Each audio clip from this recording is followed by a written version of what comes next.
You saw on the sign, it was a kind of a homemade sign, but we're trying to put a sign on before so you know what's coming, so that you know you're in to work with us tonight on the Bhagavad Gita of Krishna.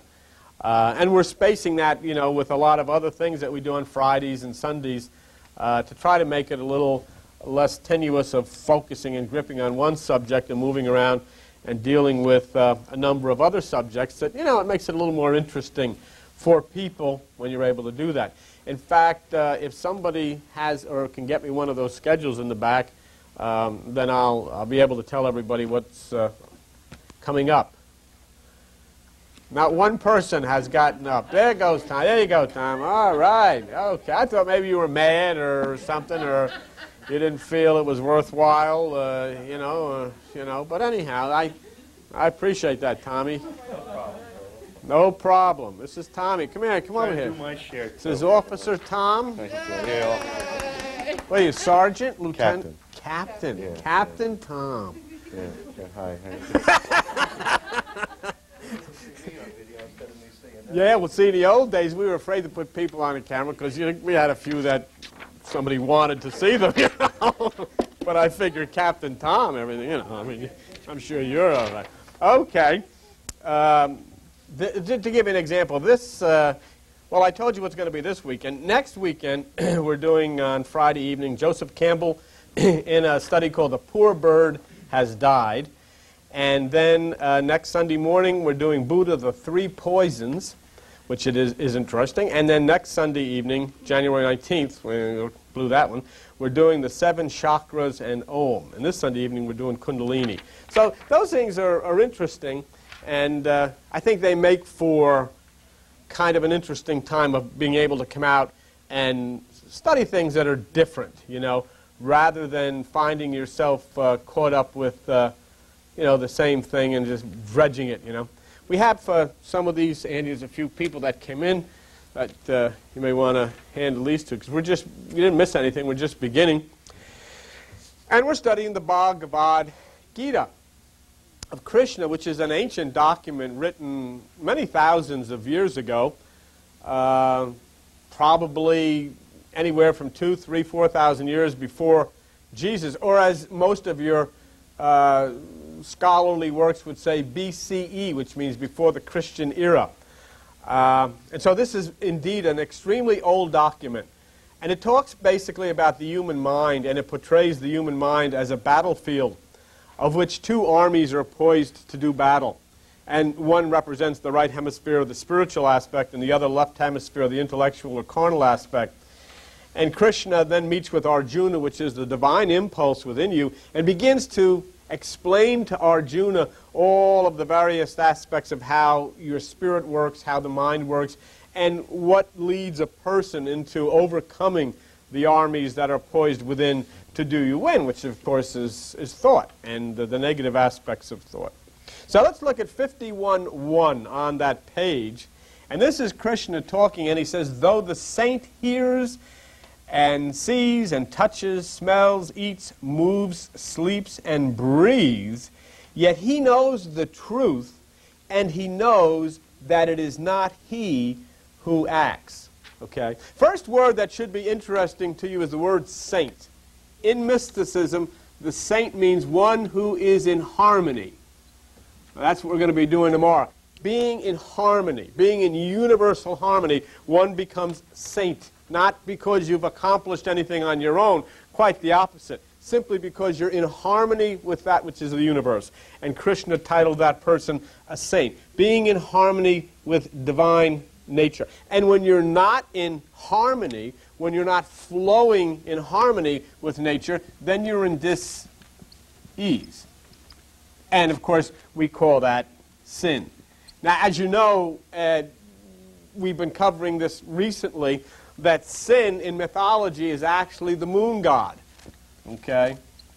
And the moon is a symbol of your human emotions because it reflects whatever shines on it.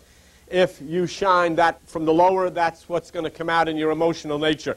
If the Christ, the sun, shines upon it, that's going to be reflected. So the moon always represents in mythology and mysticism your emotions. And so what actually dwelling in sin is is dwelling in the emotions instead of dwelling in the renewed mind. And that's basically what sin is, okay? And that's what it's always meant to be, and that's why it's called sin. Why not, why not call it potatoes or wallpaper? Why call it sin? I mean, that's a specific word, S-I-N. Why is it called sin? You could call it lobster, you could call it, anything. Weeds, but it's called sin because sin is the name of the moon god, and the moon god is the one who controls the emotions in mythology. So then sin is having yourself dwelling in the aspects of your emotional nature rather than dwelling in the aspects of the renewed mind. See, the Bible says Jesus never sinned. See, he was always in harmony with the divine nature. He did the same thing. It doesn't mean he didn't drink a booze. Doesn't mean he didn't smoke, whatever they smoked in those days. I don't know, I'm sure they smoked some. Doesn't mean he didn't have sex and all of it. Doesn't mean he didn't go to the casino. Doesn't mean any of that stuff. It means that in spite of his physical aspect, he always kept himself in harmony with nature, in harmony with the higher divine consciousness within.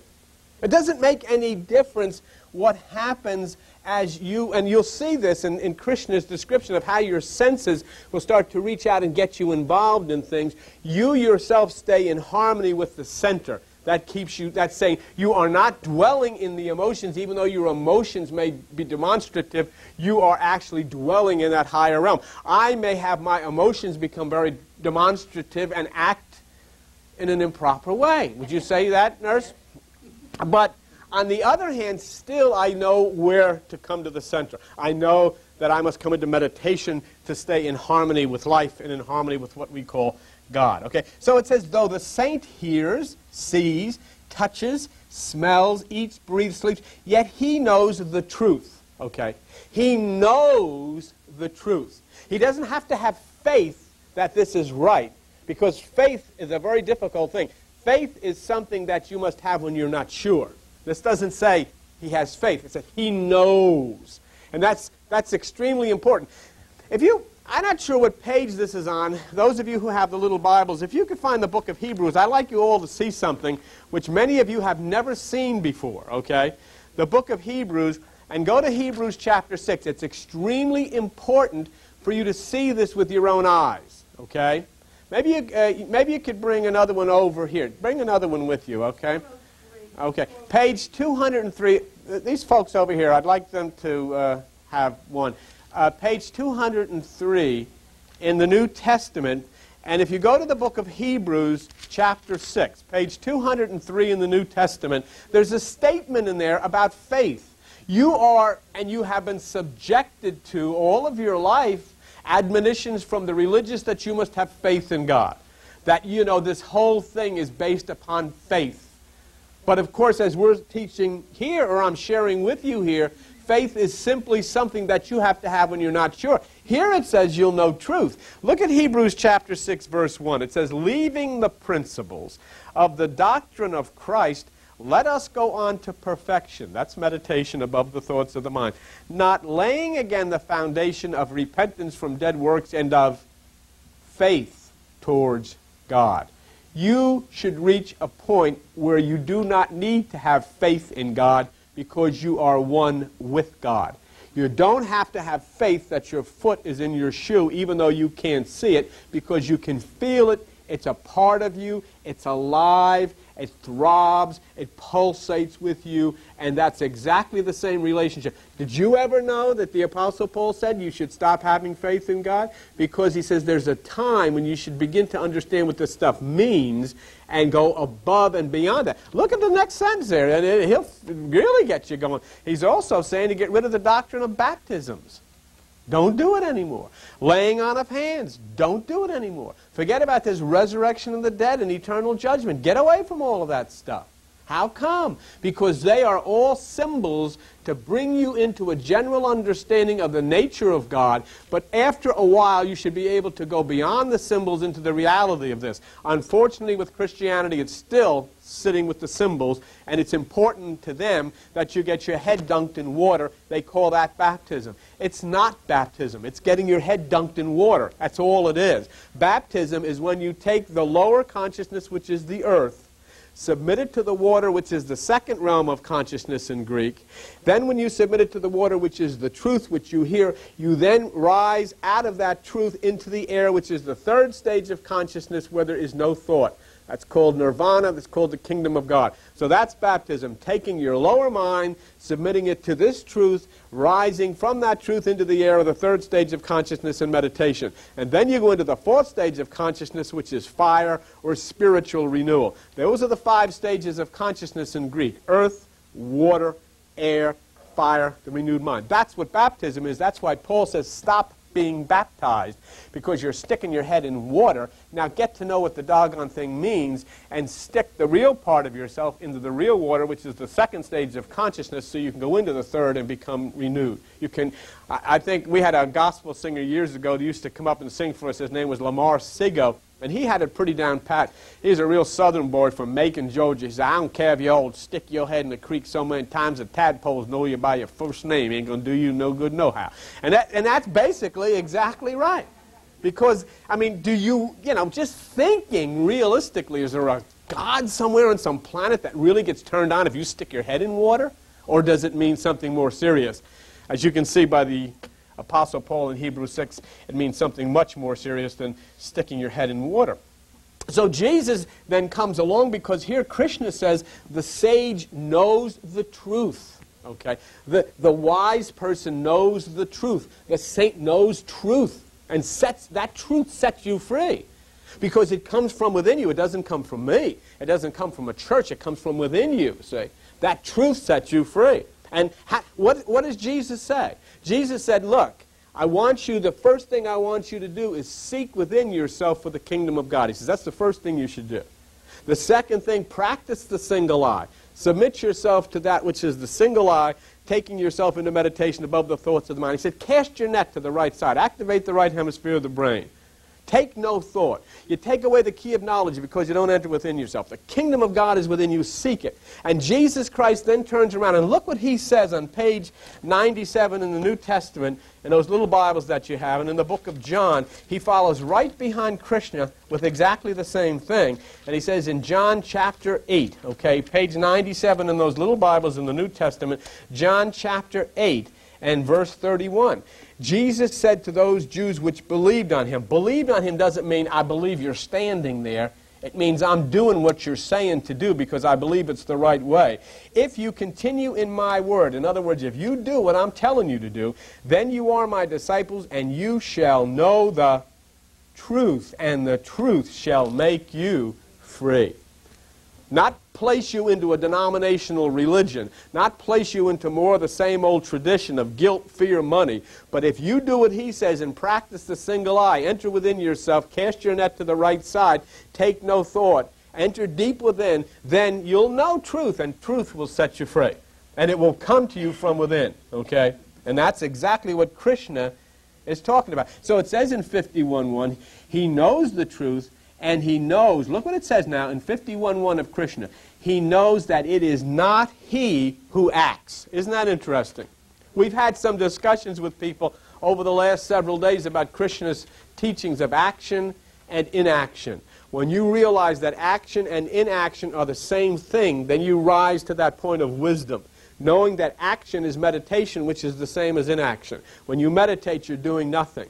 The action that is the same as inaction is I am going to do inaction, which means I'm going to meditate.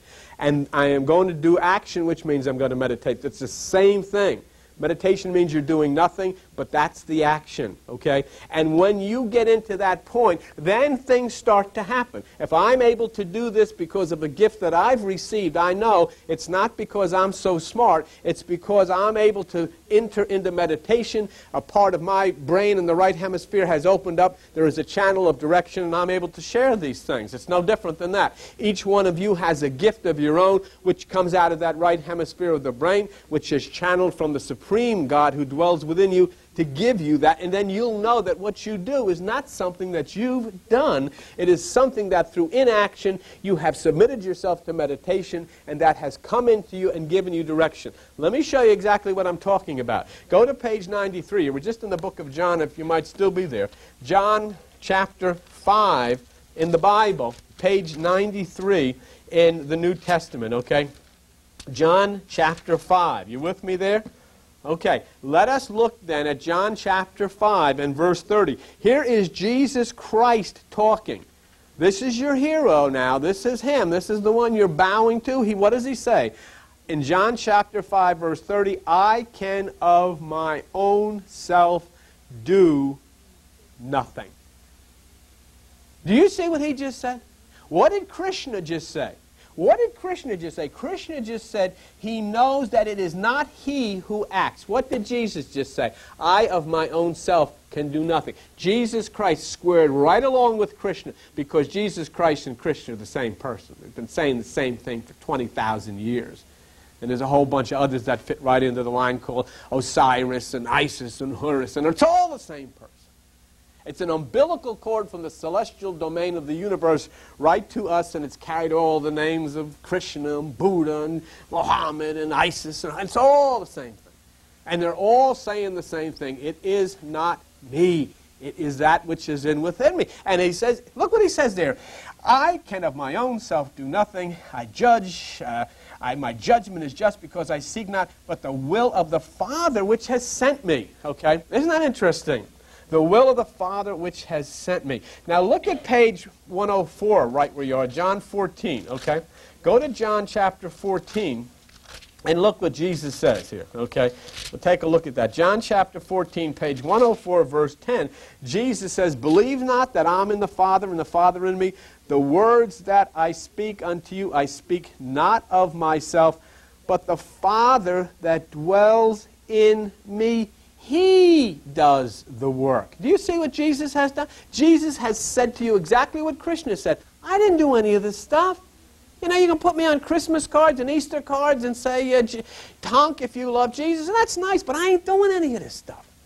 You know, I'm telling you, you know why I love him so much and I follow him as my guru? Because he had the guts to tell the truth. You can't get any of these evangelists to tell you they don't have any power.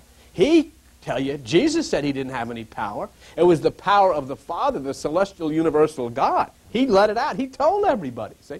And then he said something tremendous because he said, you know what he said? He said, look, the things that I do, you can do better than me. Can you imagine that? Can you imagine Jerry, well, I'm thinking of Swagger and these guys saying that you could do better than them? No, because they, you know, they're the exalted evangelists and they're anointed by God and they speak the words of truth and nobody can, you know, all you can do is genuflect while they put their hand on you. Jesus says, no, I'm Jesus. I'm the head honcho here and you can do better than me. And you say, well, how is this possible? Well, he says, I told you. It's the Father in me that does the work. So then look in John 14 where you are. Look at verse 23. If a man loves me, he'll keep my words. In other words, you'll do what he says. You'll practice the single eye. You'll cast your net to the right side. You'll take no thought. And my Father will love him, and we will come unto him and make our abode with him. So the same Father that was in Jesus that did the work is in you to do the exact same work that he did through Jesus. And all the while you've been sniveling and snotting and snorting with all of these people telling you you're a worthless sinner. And Jesus said just the opposite. That's a lot of bull. You are the light of the world. You are the branch. And if you think I'm a hot shot, let me tell you something. What's in me is in you. And you can do every bit the same thing as I did. So next year, send out Christmas cards with your picture on it.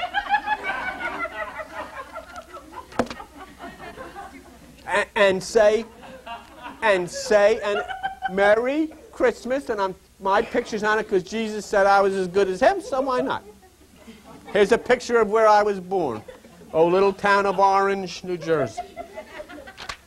But isn't it great? Isn't it great when you look at the truth and find out, hey, you're something special here. And he came, and Jesus Christ came not to say how good he was. He came to say how good you were. And we've let all of these characters put us on a guilt trip all of our life, snorting and sniveling and snotting, trying to get them to save us. We don't need that. Jesus Christ says you don't need nothing except what's inside of you.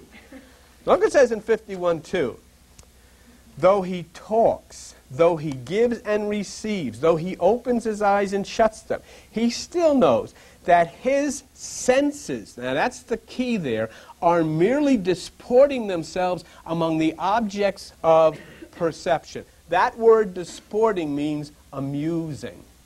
Okay? What's that saying? It's saying that you realize that your senses become, well, the young lady walks down the street in her little eeny-beeny, titsy-witsy, yellow polka dot bikini, and I say, well, I'm the pastor. But my senses say, well, you be the pastor, but I'm going to look. See what I'm saying to you? Do you see? But I mean, you know what I'm talking about, because you know, you all have 5 senses, and they all do the same things that mine do. So who are we kidding? I mean, you got Bibles, but who are you kidding? And I love the grin on Captain Tom's face. That's the way it is. But you know what I'm saying to you, what's so exciting is Krishna told you this 7,000 years ago. That your senses, what he says, are merely disporting. They're amusing themselves among the objects of perception. See? It doesn't necessarily mean it's good for you. It doesn't make any difference whether it's good for you. Your senses are going to do it anyhow. And once you get that down, wow, you know, this is no different than the Apostle Paul said. The carnal mind is not subject to the law of God, neither can it be. Your senses are going to do what they do. I mean, here we had Jimmy Swaggart, and of course they got this guy thoroughly destroyed. This guy could not resist jumping over the fence, getting into his little Honda or whatever he had, and you know, putting on his T-shirt and going off. Well, his senses were totally in control. A little bit out of control, probably, yes, for his own good. But nonetheless, this is what this is talking about. And it doesn't make any difference how much of a believer you are, and each one of you consider. And I'm not going to point any fingers, because I'd have to point it at myself. I would never do that. But each one of us sitting here know that no matter how you love the Lord, how much you read the Bible, you've got those little things that you like. And that's the way it is. And your senses just, as it says right here, written 7,000 years ago, they just run right after that. And there you're involved in it, you know. That's the way it is.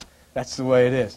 See, if you look at page 148 in the Bible, in the book of Romans, okay, the Apostle Paul says something that's akin to what Krishna is talking about. What did Krishna just say? The senses are merely amusing themselves among the objects of perception. It's something you have nothing to do with. You, look at me, you have no control over when your eyes blink, when your heart beats, when your breath breathes, your hair grows, you put food in your mouth, it digests it. You have no control over that. You also have no control when your senses get titillated or fancied with whatever they do and whatever they go after. This is the way it is. See? So what then is said, like the Apostle Paul says on page 148 in Romans chapter 7 and verse 21, I find then a law that when I would do good, evil is present with me. In other words, there is something in me. Now this is the guy that wrote the Bible. So here you're on a guilt trip, and this is the guy who wrote the Bible, and he's all screwed up. What is he doing? He's jumping over the fence, going to see Lulu, coming back and writing the Bible. And you're reading it and carrying it under your arm and say, praise the Lord, here's the Word of God. Because he's admitting it. This whole Romans 7 is a confession of the Apostle Paul that he's messing around. He's messing around. He's into something because he said, I'm doing things that I shouldn't be doing. See? Which is very good. This is wonderful. And these are good people. Now look at verse 22. For I delight in the law of God after the inward man. See? But look what he says in the next sentence. But I see another law warring in my members, warring against the law of my mind, bringing me into the captivity to the law of sin, which is in my members. What did Krishna just say 7,000 years ago? I mean, Paul could have saved himself a lot of trouble and read the Bhagavad Gita. See? It was in existence for 4,000 years before he wrote this. So yeah, that's the way it is. So in verse 25 it says, I thank through the Lord Jesus Christ, with the mind I myself serve the law of God, but with the flesh, the law of sin. Now he's not talking about the carnal mind. He's talking about the higher divine mind. And that's important because look at your very next chapter. See chapter 8? Look at verse 6. For to be carnally minded is death, To be spiritually minded is life and peace, because the carnal mind is enmity against God. It is not subject to the law of God, neither can it be. So how can you put anybody on a guilt trip if what they've done comes out of the carnal mind and that's not subject to the law? It cannot be. If you're created, did you come plopping out of your mother's wherever you came and say, oh, well, now, just a minute here. I want a mind. I should have a mind that can obey the law. You got one from the time you were born, and according to this book, can't. So what are you trying to, put people on guilt trips because they've got a mind, as Krishna says, their senses wander. The carnal mind is not subject to the law of God, neither can it be. What does that mean? It means simply that it is not the person deep within the center that's committing the evil. It is that overwhelming, out-of-control carnal mind of which, for whatever reason, whether it be through the family, through the schools, through the church, whatever, the guilt manifestations out of the lower mind overwhelm them and they find themselves doing all of these terrible things. Okay.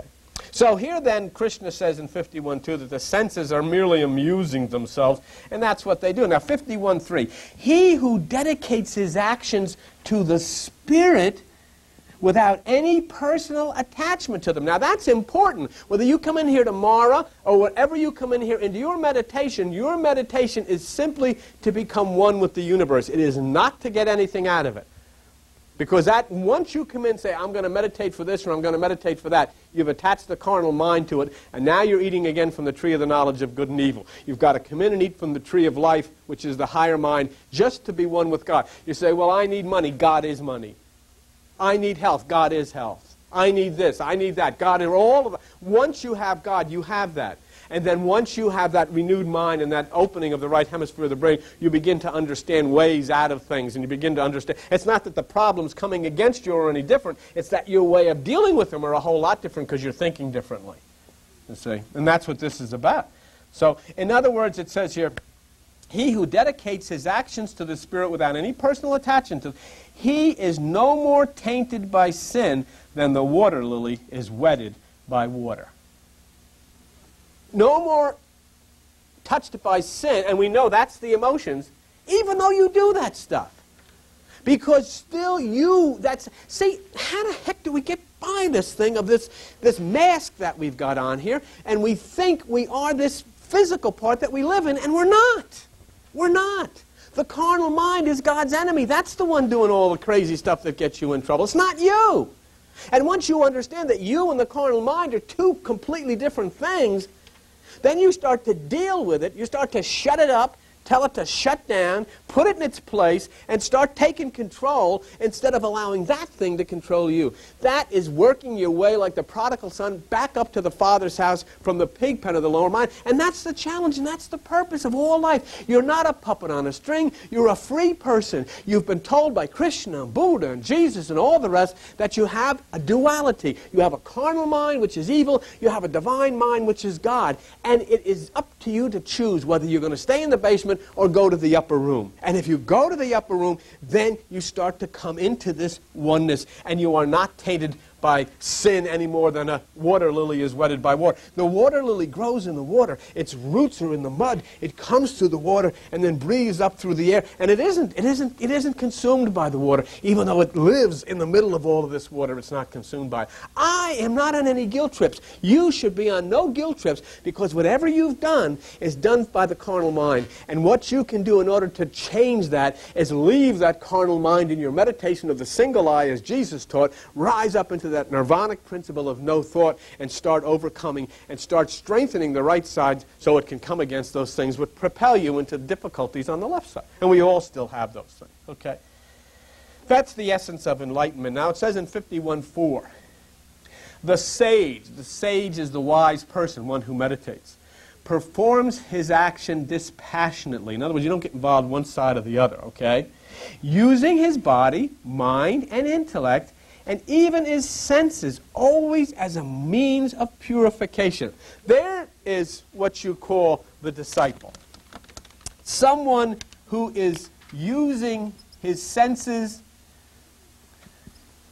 let's get that down, for the purpose of purification.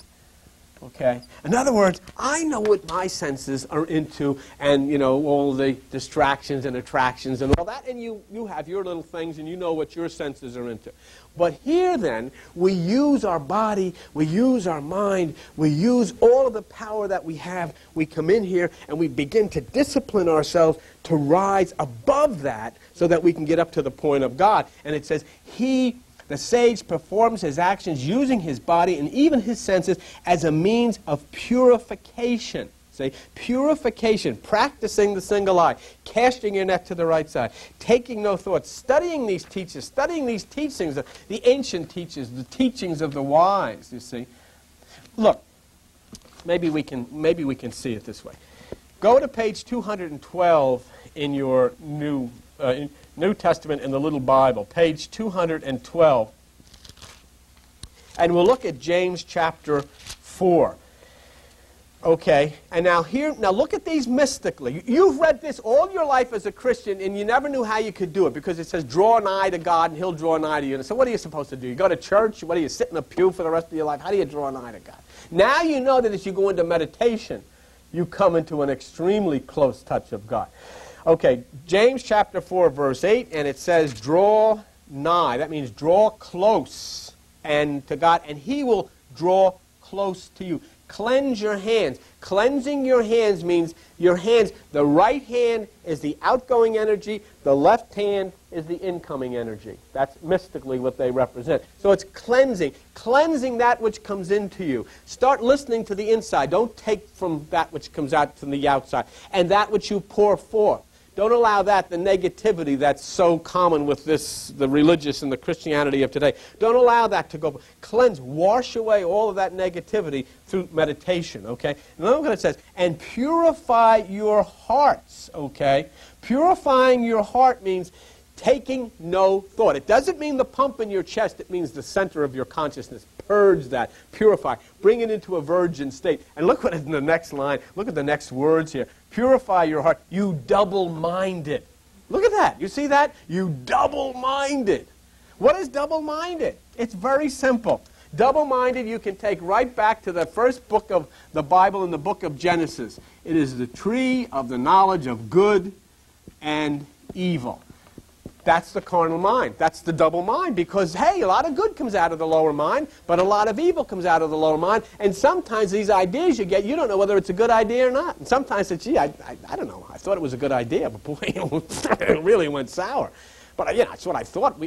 And this is the problem. Double-minded means you are into the duality, the tree of the knowledge of good and evil, the lower mind. You're not taking from the tree of life, which is the higher consciousness. So therefore, you can constantly get yourself in trouble. So, and then as it says here, okay, we always then look inward to purify ourselves from thought. And that's what James is talking about.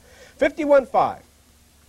Now, as you look at 51.5, you're going to see the results of the other pathway that most of us have followed in our lives, which has resulted in so much trouble. 51.5.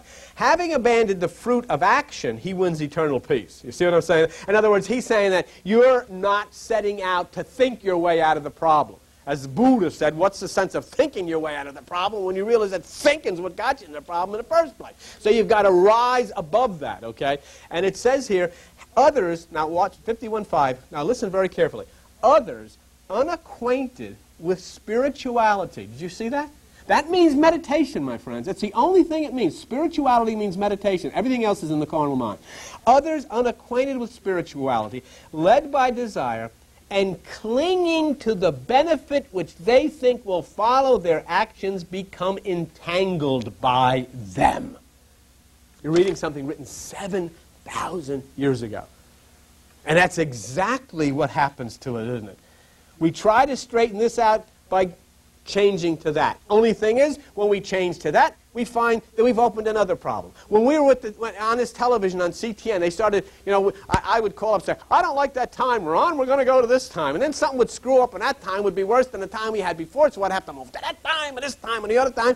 And then we're trying to get in prime time, nobody's watching it. We get at 1:30 in the morning, a lot of people are calling, but I said to Joan, but something's come up. Now CTN is on 24 hours a day on Philadelphia. So I said, if we're on, I'm going to ask him to move us back to 10:30, because it used to be that from 8 o'clock at night until 12 o'clock at night, there was no CTN. So I said, I'll try to get him. But yeah, I wrote him a letter. I said, move us back to 10:30. Give us an opening at 10:30 or 11. I never got an answer from a guy. And then something inside of me said, shut up, Fakakta, shut up. Don't say nothing.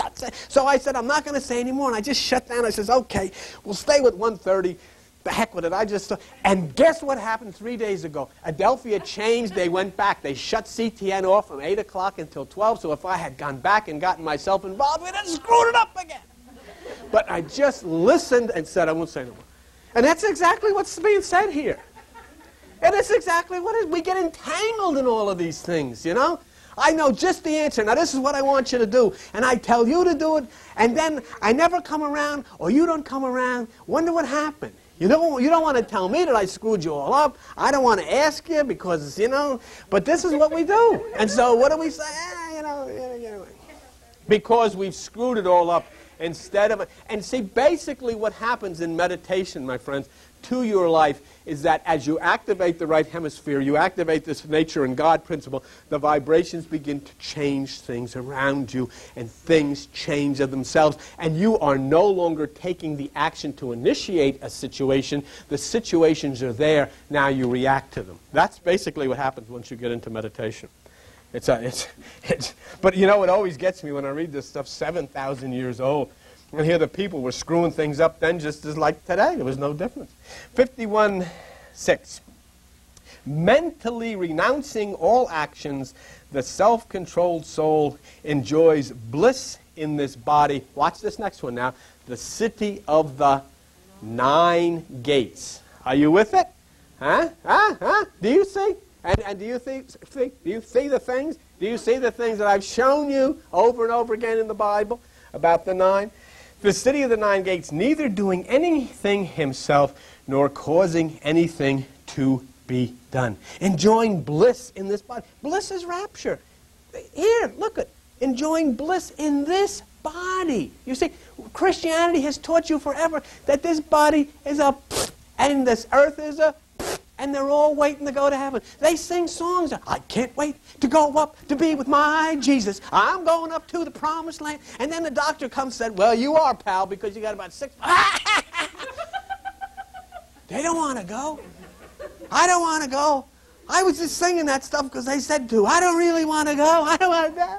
Because if you go into any of those churches and say, here you've got an option. You can stay with your family and live down here in Forked River or wherever you live, in your little house, on your little property, or you can die tomorrow and go and be with Jesus. How many of you would say, hey, count me in. Forget it, I'm gone. B for boogie, I'm out of there. I don't want to see this guy up there. Nobody does. It's a lie. If that was the right thing, and if the future life was what nature had given you, your instinct would be to die. Everybody be blowing their head off. But you're not. You're doing just the opposite. You don't want to die. That means nature is telling you, it's just like Buddha said, bliss in this body. Now, fun here. Make the planet Earth the planet heaven. That's what this is about. And keep coming back and coming back until there's the rapture and the bliss in this body. What did Jesus? Did Jesus agree with them, the religious, or did Jesus agree with Krishna? Jesus Christ said, God is a God of the living, not of the dead. And Jesus says, yes, sir, get your cake and ice cream now. Ain't going to put you in no box. Some guy comes singing Amazing Grace at me, no box telling me that God needed a preacher or some screwball, so he sent for me like that. Did you ever go that when you were a little kid? And your Uncle Charlie, who was a carpenter, dropped dead, and they all come in and said, well, God needed a carpenter to fix some of the pearly gates. I didn't believe it then. The guy looks like a mess laying there in that box, and that's, you know, I don't want to do that. I always thought to myself, one thing, I'm never going to be a carpenter. Anyhow, look at the city. Look at the city of the 9 gates. The number 9 is the number of Adam. Okay, you can look it up. That's the Sanskrit value of the word Adam is 9. numerology in the Bible is extremely important. When you then understand that Adam means consciousness, it means that which is the human side. How do you spell whatever? Consciousness, okay? Number 9. So then you start to solve the riddles of the Bible. 6, 6, 6 equals 1, 8. 1 plus 8 equals 9. That's the beast. You want to see the beast, you go to the men's room or the ladies' room, whichever appropriate for you. Turn the light on, and there's a picture of the beast hanging right over the sink. And that's it. Now you say, I want to be saved. What about salvation? What about heaven? It says in the very next line of the book of Revelation, there's 144,000 saved. 1 plus 4 equals 9. And it goes all the way through the Bible like that. Even the construction of the ark is in cubits, which is 18 inches. It's always going to multiply out to 9. They measured, I remember that in measuring, who's the big guy? Goliath. I said, see, I was telling somebody, look at this, all measured in cubits. It's 18 inches. It means the consciousness. He's the big bad guy's your consciousness. The guy said, well, I got you on that one, pal. You blew this. I said, why? Because it says so many cubits and a span. So I said, oh, jeez. I didn't see that. What do I do with this? So I looked up span in the Webster's dictionary. 9 inches. 9 inches. So, you know, it's going to come out that way. But you know, there's an interesting thing. Let me show you something. Here now we know that the number 9 is consciousness in the Bible. Go to, you know what the book of John is? Can you find? Go. Who can yell out where John 21 is, okay? John 21. Somebody, in your page 10? 110. Page